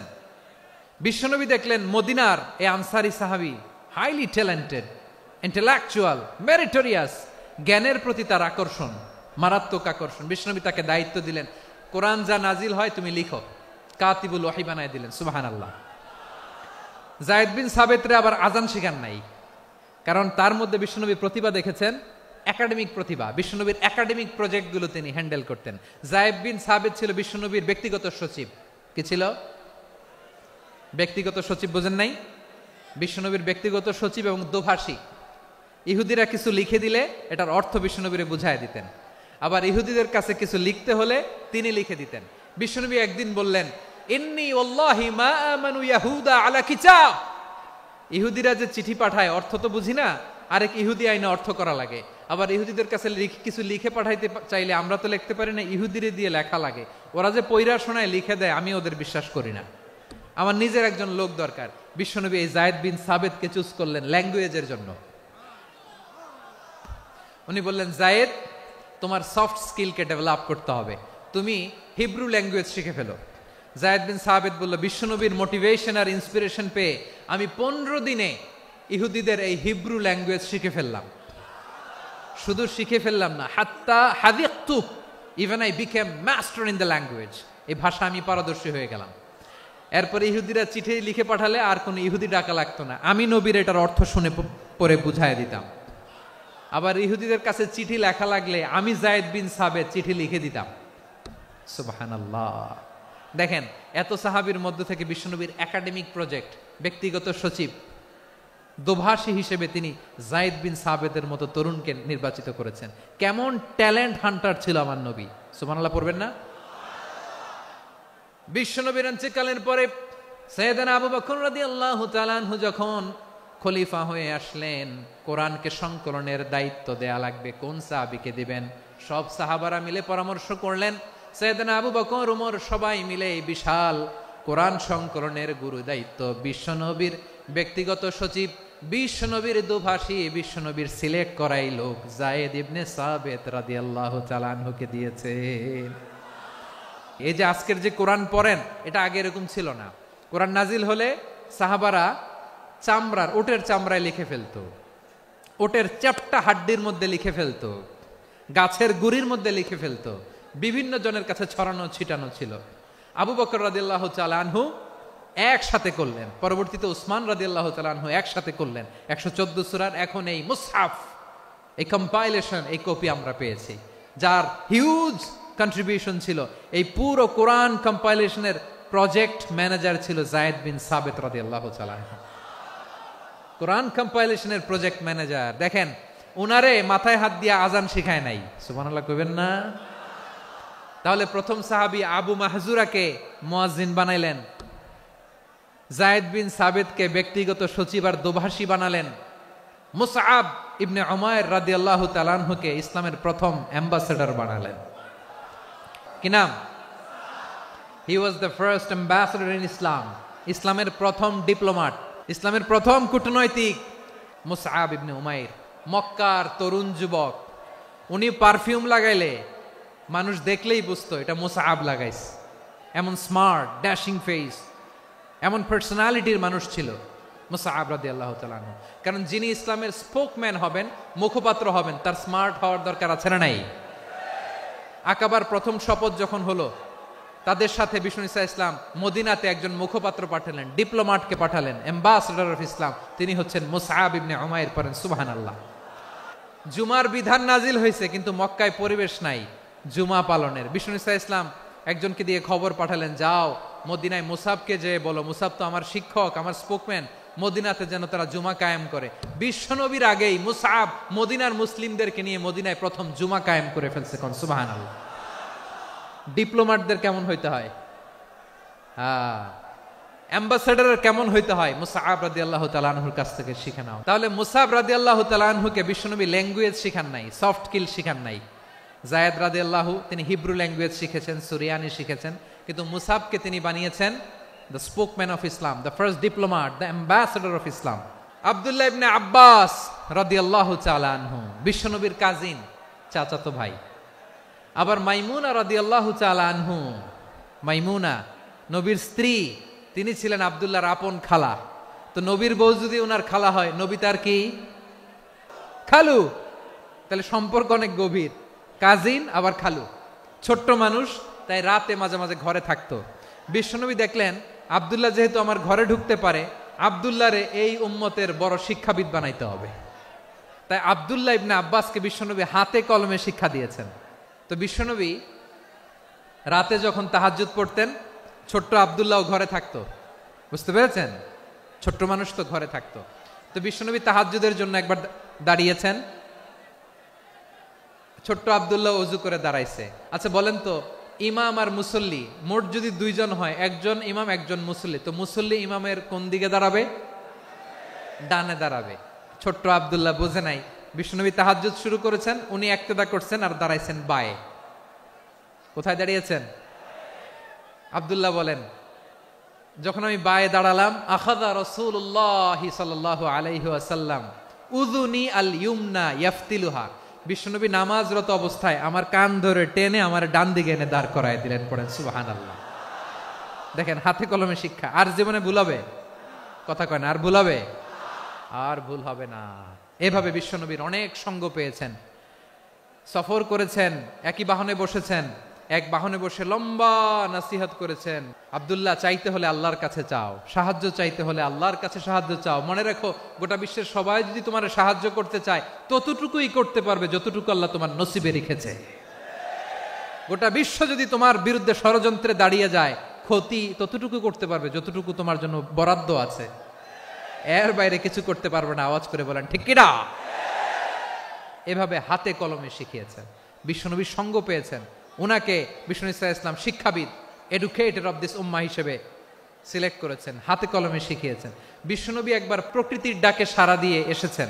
এখন কি করতে হবে? নামাজের জন্য অজু করতে হবে। বিশ্বনবী এসেই দেখেন অজুর বদনায় পানি ভরা, খুশি হয়ে গেলেন, বললেন কে রেখেছে পানি? একজন বলল আব্দুল্লাহ রেখেছে। বিশ্বনবী অত্যন্ত খুশি হলেন, খুশি হয়ে একটা দোয়া করলেন, বললেন আল্লাহুম্মা ফাক্কিহু ফিদ্দীন ওয়া আল্লিমহু তা'ওয়ীল, আল্লাহ তুমি আব্দুল্লাহকে দ্বীনের বুঝ দিও আর কোরআনের তাফসীর শিক্ষা দিও। বিশ্বনবীর এই দোয়া এমন লাগছে, উনি রাইসুল মুফাসসিরিন, এই পৃথিবীতে যত মুফাসসির ছিল, যত মুফাসসির আসবে, সকল মুফাসসিরের সম্রাট হিসেবে স্বীকৃত হয়েছেন। আব্দুল্লাহ ইবনে আব্বাস, বিশ্বনবী ওনারে আজান শিখান নাই, বিশ্বনবী ওনারে ল্যাঙ্গুয়েজ শিখান নাই, বিশ্বনবী ওনারে অ্যাম্বাসেডর বানান নাই, হাতে কলমে শিক্ষা দিয়েছেন। ছোট্ট মানুষ, বিশ্বনবী ইন্তেকাল করলেন, আবু বকরের সময় গেল, ওমরে ফারুকের খেলাফত, তখনও তিনি তরুণ। ওমরে ফারুক রাদিয়াল্লাহু তাআলা আনহু ওনার ক্যাবিনেট মিনিস্ট্রির বৈঠকে এই আব্দুল্লাহ ইবনে আব্বাসকে পাশ দিয়ে বসায় রাখতেন। বয়স্ক সাহাবারা এটা পছন্দ করতো না, তারা বলতো ঘটনা কি, আব্দুল্লাহর মতো ছেলে নাতি আমাদের আছে, এরা কেন রাখে ওমরে ফারুক? ওমরে ফারুক এটা টের পেলেন, তিনি বুঝতে পারলেন যে ক্যাবিনেট মেম্বাররা এটা পছন্দ করে না, ছোট্ট আব্দুল্লাহরা কেন রাখি, কেন যে রাখি এটা একদিন বুঝাবো। একদিন মিটিং এ তিনি সবাইকে বললেন, ইদা জাআ নাসরুল্লাহি ওয়াল ফাতহ, এই আয়াত দ্বারা উদ্দেশ্য কি বলেন তো মুরব্বী সাহাবীরা? এক সাহাবী বলেন, এই সূরা দ্বারা উদ্দেশ্য, আল্লাহ বলেছেন আমাদেরকে বিভিন্ন ল্যান্ড, বিভিন্ন এলাকা বিজয় করতে হবে। ওমরে ফারুক বললেন না, হয়নি। আরেকজন বললেন, বিজয় হওয়ার পর আমাদের বেশি বেশি আল্লাহর বরত্বের ঘোষণা দিতে হবে, এটা উদ্দেশ্য। ওমরে ফারুক বললেন না, হয় নাই। যারা জিজ্ঞেস করেন কেউ পারে না। সব শেষে বিশ্বনবী ছোট্ট আব্দুল্লাহরে বলেন, আব্দুল্লাহ, ইদা জাআ নাসরুল্লাহি ওয়াল ফাতহ, এর দ্বারা উদ্দেশ্য কি বলো তো? ছোট্ট আব্দুল্লাহ বলেন, হুয়া আজালু রাসূলিল্লাহ, এই আয়াত দ্বারা বিশ্বনবীর বিদায়কে উদ্দেশ্য নেওয়া হয়েছে। ওমরে ফারুক বললেন, হাযা হুয়া, এটাই তো সঠিক উত্তর, এটাই সঠিক তাফসীর এই আয়াতের। কারণ ইদা জাআ নাসরুল্লাহি ওয়াল ফাতহ, যখন আল্লাহর সাহায্য আর বিজয় আসবে, ওয়া রাআইতান নাসা ইয়াদখুলুনা ফি দীনিল্লাহি আফওয়াজা, আপনি দেখবেন দলে দলে, ঢলে ঢলে, বানের পানির মতো মানুষ ইসলামের দিকে ঢুকতেছে, ইসলামের বিজয় হয়েছে। তো ইসলামের বিজয়ের মিশন নিয়ে নবী আসছে, বিজয়ী যখন হয়ে গেছে, এখন তো নবীর বিদায় হবে। কোন সাহাবী এই সূক্ষ্ম কথাটা ধরতে পারে নাই, ওই আব্দুল্লাহ ছাড়া। আব্দুল্লাহ যখন উত্তর দিছে, সব সাহাবীদের টনক নড়েছে। এরপর থেকে কোনো ক্যাবিনেট মিটিং এ আর কোনো সাহাবারা কোনো প্রশ্ন করে নাই। আওয়াজ করে পড়েন সুবহানাল্লাহ। বিশ্বনবী আব্দুল্লাহ ইবনে আব্বাসকে দ্য এডুকেটর অফ দ্য উম্মাহ, উম্মার শিক্ষাবিদ হিসেবে গ্রহণ করেছেন। আওয়াজ করে পড়তে হবে আল্লাহু আকবার। সাহাবীদের নামগুলো মনে থাকবে? এক নম্বরে আবু মাহজুরা, মুয়াজ্জিন বানাইছেন। যায়েদ ইবনে সাবিত, দোভাষী, ট্রান্সলেটর অফ প্রফেট, এবং তিনি ছিলেন বিশ্বনবীর ব্যক্তিগত সচিব। Musab ibn Umair, the first ambassador and diplomat of Islam. Abdullah ibn Abbas, এই উম্মার সবচেয়ে বড় এডুকেটর, শিক্ষাবিদ। আরেকজন ছিল আব্দুল্লাহ ইবনে মাসউদ রাদিয়াল্লাহু তাআলা। দুই আব্দুল্লাহ, আব্বাস গেল, আরেকজন হচ্ছে মাসউদ। মক্কার তরুণ, ছাগল পালতো মুশরিকের। বিশ্বনবী আর আবু বকর রাদিয়াল্লাহু তাআলা আনহু একবার গেলেন, যে দেখে এই তরুণ দাঁড়ায় আছে। বিশ্বনবী বলেন, আমি খুব ক্ষুধার্ত, তোমার কাছে কি দুধ আছে ছাগলের? আব্দুল্লাহ আছে, ওয়ালাকিন আনা মু'তামান, কিন্তু যে দুধ আছে এটা আমানতের, আমি দিতে পারবো না। বিশ্বনবী এইটা শুনেই তারা টার্গেট করে ফেলছে। আনা মু'তামান, দুধ আছে কিন্তু এটা আমার মালিকের, আমি তো দরদ দেখাই, আমার মালিকের দুধ, আপনি পথিক, আপনারা দিতে পারি না। বিশ্বনবী টার্গেট করে ফেলছেন, এরে আমার কাজে লাগাইতে হবে। বিশ্বনবী বললেন, আচ্ছা ঠিক আছে, দুধ দিও না, কিন্তু এমন ছাগি আছে কিনা যেই ছাগির সাথে কোনো ছাগলের মিলন হয় নাই, তার ওলানে দুধও আসে নাই, বাচ্চাও নাই, এরকম ছাগির থেকে যদি আমি দুধ খাই তাহলে তো সমস্যা নাই। বলতেছে এরকম ছাগির থেকে দুধ খাইলে সমস্যা নাই, কারণ এরকম ছাগির ওলান থেকে দুধ আসবেও না। বলতেছে ঠিক আছে, এরকম একটা ছাগি নিয়ে আসা হলো। বিশ্বনবী বিসমিল্লাহ বলে ওই ছাগির ওলানে হাত দিলেন। হাত দিতে দেরি, পুরো ওলানটা দুধে ভরে যেতে দেরি হয় না। বিশ্বনবী আর আবু বকর রাদিয়াল্লাহু তাআলা আনহু দহন করে পেট ভরে খেলেন। এই দৃশ্য আব্দুল্লাহ ইবনে মাসউদের হৃদয়ে দাগ কাটলো। এই মুজিজা দেখে তিনি বললেন, আশহাদু আল্লা ইলাহা ইল্লাল্লাহ ওয়া আশহাদু আন্না মুহাম্মাদুর রাসূলুল্লাহ। তিনি ষষ্ঠ মুসলিম ছিলেন, 6 নম্বর মুসলমান। ওনাকে টার্গেট করে বিশ্বনবী দেখলেন এমন ইন্টেলেকচুয়াল ব্রেন, উনি সূক্ষ্ম সূক্ষ্ম জিনিস বুঝে বেশি, ফিকহি জ্ঞান ওনার মধ্যে বেশি। বিশ্বনবী ওনাকে কোরআনের জ্ঞান শিক্ষা দিতে লাগলেন। উনি বিশ্বনবী সবার কাছে কোরআন শোনায়, কিন্তু বিশ্বনবী নিজে আব্দুল্লাহ ইবনে মাসউদের কাছ থেকে কোরআন শুনতো। বিশ্বনবী একবার বললেন, ইকরা আলাইয়া ইয়া মাসউদ। ইবনে মাসউদ একবার শোনাও তো কোরআন দেখি। আব্দুল্লাহ ইবনে মাসউদ বলে, আকরাউ আলাইকা ওয়া আলাইকা উনজিল। নবী, আপনার উপর কোরআন নাজিল হয় আর আমি আপনার সামনে কোরআন পড়ব। বিশ্বনবী বললেন, ইন্নী উহিব্বু আন আসমাআহু মিন গায়রি। আমি নিজে পড়তে যেমনি ভালোবাসি, অন্যে পড়ুক আমি শুনবো, এটাও আমি ভালোবাসি। সূরা নিসা তিনি তেলাওয়াত করে শুনিয়েছেন। এমন সূক্ষ্ম সূক্ষ্ম বিষয় বিশ্বনবী উনাকে ধরিয়ে দিয়েছেন। উনি হয়ে গিয়েছেন আব্দুল্লাহ ইবনে আব্বাস, হয়েছেন রাইসুল মুফাসসিরিন, উই হয়ে গিয়েছেন ফাকিহুল উম্মাহ। উনার চাইতে বড় ফকি এই পৃথিবী আর দেখবে না। চিল্লায় বলেন সুবহানাল্লাহ। উনি বলতেন, ওয়াল্লাহি ইল্লাযী লা ইলাহা গায়রু মা উনজিলাত সূরাতুন ইল্লা ওয়া আনা আ'লামু আইনা উনজিলাত ওয়া ফীমা উনজিলাত। বিশ্বনবী এমন ভাবে কোরআনের দার্স আমাকে দিয়েছেন, কোরআনে যত সূরা নাজিল হয়েছে, যেখানে নাজিল হোক না কেন আমি জানি এটা কোথায় নাজিল হয়েছে এবং কোন প্রেক্ষাপটে নাজিল হয়েছে। এমন একটা সূরা নাই যে সূরার কোথায় নাজিল হয়েছে আমি মাসুদের জানা নাই, কোন প্রেক্ষাপটে নাজিল হয়েছে আমার জানা নাই। এরকম ঘটবে না। চিল্লায় বলেন আল্লাহু আকবার। এই আব্দুল্লাহ ইবনে মাসউদ রাদিয়াল্লাহু তাআলা আনহু ওমর ফারুকের সময় কুফার চিফ জাস্টিস ছিলেন। কুফা নগরীর চিফ জাস্টিস। চিফ জাস্টিস বোঝেন নাই? বিচারপতি। কি ছিলেন? সবাই বলে নাই, কি ছিলেন? বিচারপতি ছিলেন। এবং ওনার যে ফিকহি জ্ঞানের ধারা, এটাই আলকামা, ইব্রাহিম আন-নাখাই, হাম্মাদ ইবনে সুলাইমান হয়ে ইমাম আবু হানিফা পর্যন্ত পৌঁছেছে। এবং ওনার ফিকহি জ্ঞানের ধারাই হানাফি মাযহাবে অ্যাকসেপ্ট হয়েছে। আজও এগুলো হানাফি মাযহাবে চর্চিত হয়। হানাফি মাযহাবের সব ফিক আব্দুল্লাহ ইবনে মাসউদের ফিকহি জ্ঞানের ধারা থেকে নেওয়া হয়েছে। চিল্লায় পড়েন সুবহানাল্লাহ। তাহলে উনাকে বিশ্বনবী বানিয়েছেন জুরিস্ট, আইনবিদ, ফাকিহ। উনারে আজান শিখান নাই। হিউম্যান রিসোর্স ডেভেলপমেন্ট কিভাবে করবেন, মানব সম্পদের উন্নয়ন কিভাবে করতে হয়, কিভাবে যার যেখানে প্রতিভা কাজে লাগাতে হয় উনি দেখিয়েছেন। সুবহানাল্লাহ পড়বেন না? খালিদ বিন ওয়ালিদ কি ছিলেন? বীর যোদ্ধা। কিন্তু তিনি ইসলাম ধর্ম গ্রহণ করেছেন অনেক দেরিতে, 8ম হিজরিতে। তার মানে 8ম হিজরির আগে উনি মুশরিকদের পক্ষে লড়াই করেছেন। ওনার হাতে কত মুসলিম সাহাবী যে নিহত হয়েছে হিসাব নাই। বিশ্বনবী টার্গেট করে রাখছে, তুমি আমাদের মুসলিমদের এত ক্ষতি করলা, তুমি যখন মুসলমান হবা তোমারে দিয়ে আমি এমন কাম করামু যে এটা আর কেউ করতে পারবে না। খালিদ বিন ওয়ালিদ রাদিয়াল্লাহু তাআলা আনহু 8ম হিজরিতে মুসলিম হয়েছেন, মক্কা বিজয়ের আগে। তো মক্কা বিজয়ের আগে যখন মুসলিম হয়েছেন, এর আগে কি করছেন? কাফিরদের সাথে যুদ্ধ করেছেন। উনি উহুদের যুদ্ধে মুসলমানদের যে পরাজয় ভাব, কঠিন পরিস্থিতির মুখোমুখি উনার কারণে পেছন থেকে এমন আতর্কিত আক্রমণ করেছেন, মুসলমানদেরকে কচুকাটা করেছেন। 8ম হিজরিতে আল্লাহ তাআলা হেদায়েতের নূর দিয়ে ওনার হৃদয়টাকে উজালা করে দিলেন। লা ইলাহা এটা এমন বাণী যার হৃদয়ে একবার টাচ খাবে, এইটা থেকে সে আর পালিয়ে বেড়াতে পারে। ঝিনুকের ভেতর লুকিয়ে থাকে যেমন মতি, ঝিনুকের ভেতর লুকিয়ে থাকে যেমন মতি, কলমা শাহাদাতে আছে আল্লাহর জ্যোতি, কলমা শাহাদাতে আছে আল্লাহর জ্যোতি। ঠিক কিনা বলেন?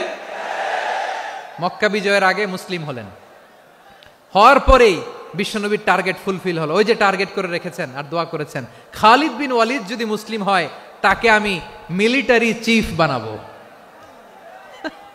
ওনাকে আজান শিখান নাই, ওনারে কান ধইরা নামাজের এই মাথা থেকে ওই মাথা আনান নাই, ফিকহি কোরআনের সূক্ষ্ম তাফসীর ওনারে শিখান নাই, অ্যাম্বাসেডর বানান নাই। বিষ্ণু ইসলাম উনাকে সামরিক অভিযানে প্রেরণ করেছেন। সামরিক অভিযানে তিনি প্রেরণ করেছেন। উনার জীবদ্দশায় উনার নেতৃত্বে যতগুলো যুদ্ধ হয়েছে একটা যুদ্ধেও তিনি পরাজয় বরণ করেন নাই। ওমরে ফারুকের সময়কালে তিনি চিফ অফ মুসলিম মিলিটারি মানে মুসলিম সেনাপতি হয়েছেন। তাহলে কিভাবে হিউম্যান রিসোর্স ব্যবহার করতে হয় গোটা বিশ্ব আমার নবীর কাছ থেকে শিখে নাও। খালিদ বিন ওয়ালিদ, ওনাকে বিশ্বনবী একটা উপাধি দিয়েছেন। উপাধিটা হচ্ছে সাইফুল্লাহিল মাসলুল, আল্লাহর নাঙ্গা তরবারি, আল্লাহর খোলা তরবারি, দ্য ওপেন সোর্ড অফ আল্লাহ। খালিদ বিন ওয়ালিদ মুসলিম সেনাপতি। হাসান বিন সাবেত রাসূলের সভা কবি, কালচারাল হিজিমনিকে ডিফিট করার জন্য। উনি ভালো অস্ত্র চালানো জানতেন না, ওই কাজে উনি যেতেন না। ওনার ছিল কাব্য প্রতিভা। কাফিররা কবিতা দিয়ে নবীকে গালি দিত, বিশ্বনবী বলতেন, ইয়া হাসান আজিব আন রাসূলিল্লাহ, তুমি নবীর হয়ে কাফেরদের এই কথাগুলোর জবাব দাও। বিশ্বনবীর একটা মিম্বার ছিল, বিশ্বনবীর মিম্বারের পাশাপাশি মসজিদে নববীতে এই হাসান বিন সাবেতের জন্য বিশ্বনবী একটা স্পেশাল মিম্বার বানিয়ে দিয়েছেন। এখান থেকে তুমি জবাব দাও। এবং বিশ্বনবী বলেছেন, আল্লাহুম্মা আইয়িদহু বিরূহিল কুদুস। আল্লাহ, হাসান আমার পক্ষে জবাব দেয়, তুমি জিব্রাইল মারফত তাকে সাহায্য পাঠাইয়া দিও। রাসূল সাল্লাল্লাহু আলাইহি ওয়াসাল্লামের সভা কবি, the poet of the prophet, নবীর কবি। উনি কবিতা দিয়ে এমন উচ্চাঙ্গের ভাষায় কবিতা দিয়ে তিনি জবাব দিতেন, কাফিরদের গা শিহরে যেত, তাদের হৃদয়ে আগুন ধরে যেত। তাহলে এরকম কবিরও দরকার আছে না নাই? এখন যাকে আল্লাহ দিছে কাব্য প্রতিভা, এরা যদি আপনি যুদ্ধের ময়দানে পাঠান হবে? যারে দিছে সুরেলা গলা, এরা যদি অ্যাম্বাসেডর বানান হবে না। হাসান বিন সাবেত ছিলেন বিষ্ণু ইসলামের কবি। হুযায়ফা ইবনুল ইয়ামান বিশ্বনবীর গোয়েন্দা বিভাগের প্রধান। কিসের প্রধান? হুযায়ফা ইবনুল ইয়ামান। ওনার ছিল ডিটেকটিভ মাইন্ড, ডিটেকটিভ মাইন্ড, গোয়েন্দা বিভাগের প্রধান। এবং উনি হচ্ছেন সাহিবু সিররি রাসূলিল্লাহ, রাসূল সাল্লাল্লাহু আলাইহি ওয়াসাল্লামের গোপন তথ্যের ধারক বাহক। নবীর যেই কথা কেউ জানে না, সব হুযায়ফার পেটের ভিতরে ছিল। সুবহানাল্লাহ পড়েন। মদিনার যত ইহুদিদের একটা লিস্ট ছিল, এই লিস্ট শুধু দুইজন জানতো, বিশ্বনবী আর হুযায়ফা। গোয়েন্দা বিভাগের হেড ছিল।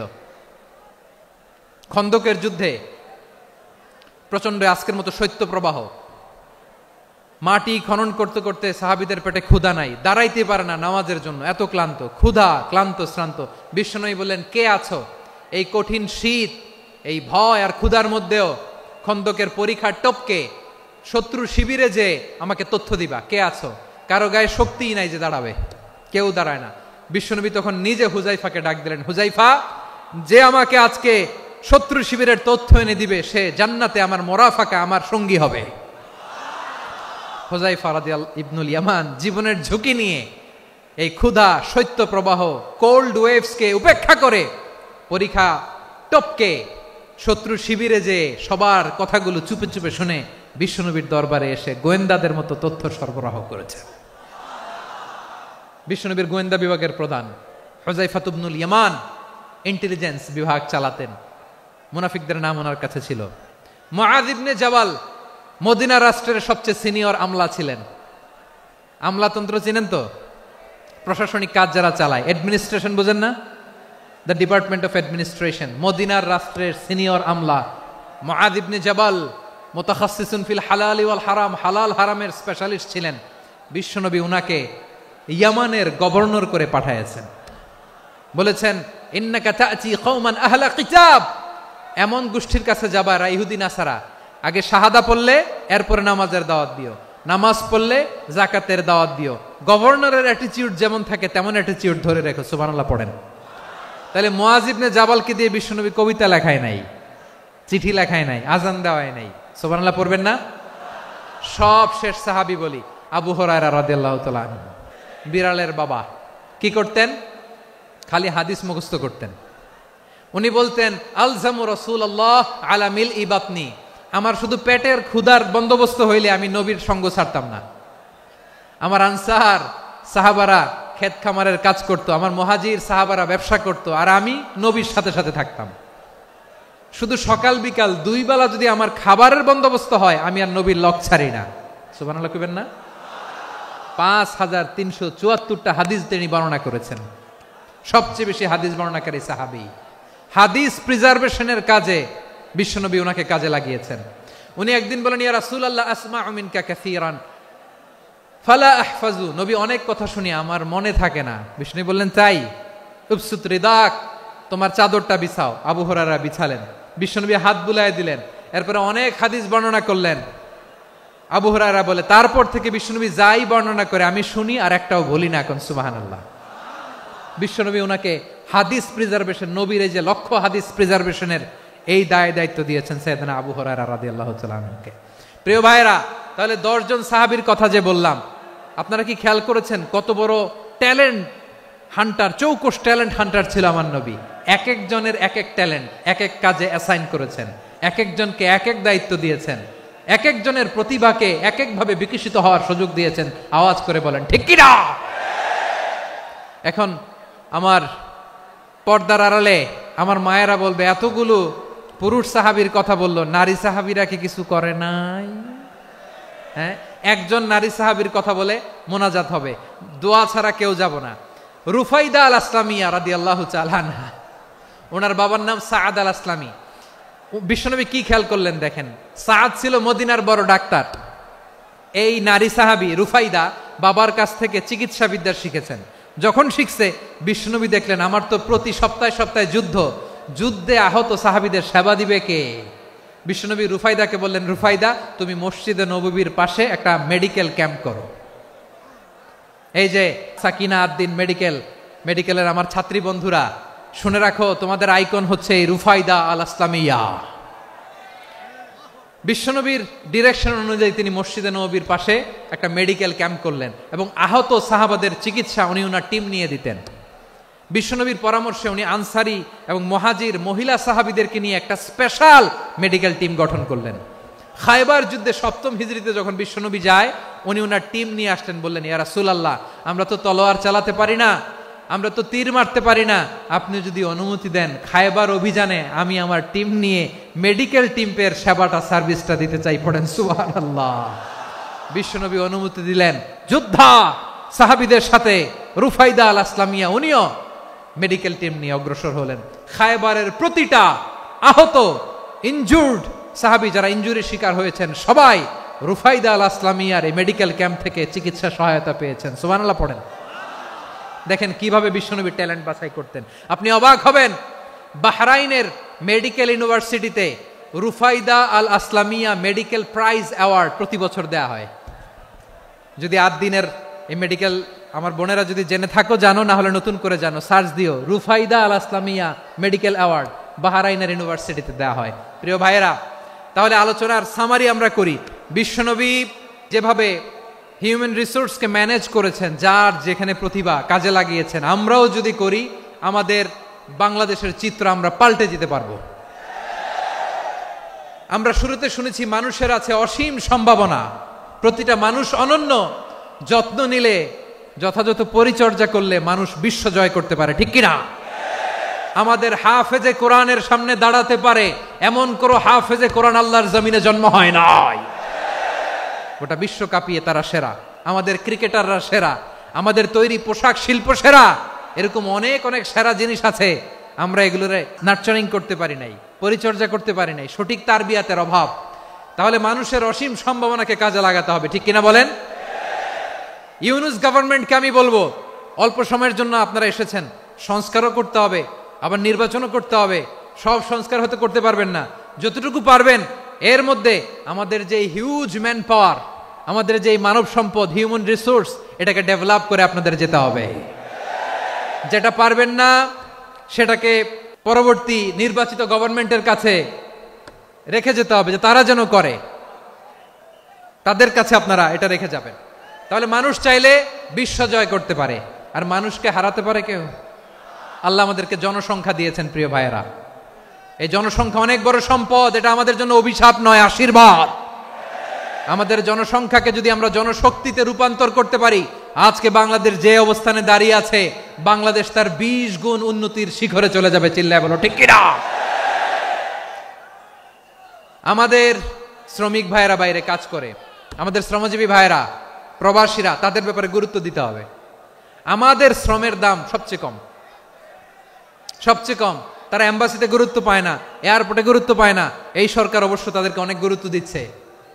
আমাদের অদক্ষ শ্রমিককে যখন আমরা দুবাই পাঠাই, অল্প বেতন পায়, কিন্তু ইন্ডিয়ানরা দক্ষ শ্রমিক পাঠাইলে তার 3 গুণ বেতন পায়। আমরা আমাদের শ্রমিকদেরকে অদক্ষ ভাবে আর পাঠাতে চাই না, দক্ষ শ্রমিক পাঠিয়ে আমরা রেমিটেন্সের বন্যা বইয়ে দেব। তাদেরকে সবচেয়ে গুরুত্ব দিতে হবে। আমরা পেয়েছি ফ্রিডম ফাইটার, মুক্তিযোদ্ধা, আর আমার প্রবাসী ভাইরা হচ্ছে রেমিটেন্স ফাইটার। জোরে বলো ঠিক কিনা? তাহলে আমাদের এই জনশক্তিকে জনসম্পদে ট্রান্সফর্ম করতে হবে। সরকার জনগণকে এভাবে পলিশ করতে হবে। মা বাবারা ছেলে মেয়েদের মধ্যে কার কোন যোগ্যতা তাকে ওইভাবে কাজে লাগাতে হবে। সবার এ প্লাস পাওয়ার কোনো দরকার নাই। আমাদের দেশে একটা টেন্ডেন্সি আছে, পরীক্ষায় এ প্লাস না পাইলে কই তুই কি করলি, পাশের বাড়ির ছেলে এ প্লাস পাইছে, যা ওর পা ধোয়া পানি খা। খাওয়া নাই, এগুলার খাওয়া নাই। ওরে আল্লাহ এ প্লাস পাওয়ার জন্য বানাইছে, আর আপনার ছেলেকে এই এ প্লাস গুলারে নিয়ন্ত্রণ করার জন্য আল্লাহ বানাইছে। ওকে দিয়ে আল্লাহ কি করবে আপনি জানেনই না। একটা এ প্লাস, একটা এ গ্রেড একটা মানুষের জীবনকে ঠিক করে দিতে পারে না। আপনার ছেলেকে আল্লাহ অন্যদিকে যোগ্যতা দিয়েছে, ওদের মনোবল ভাঙবেন না, খবরদার।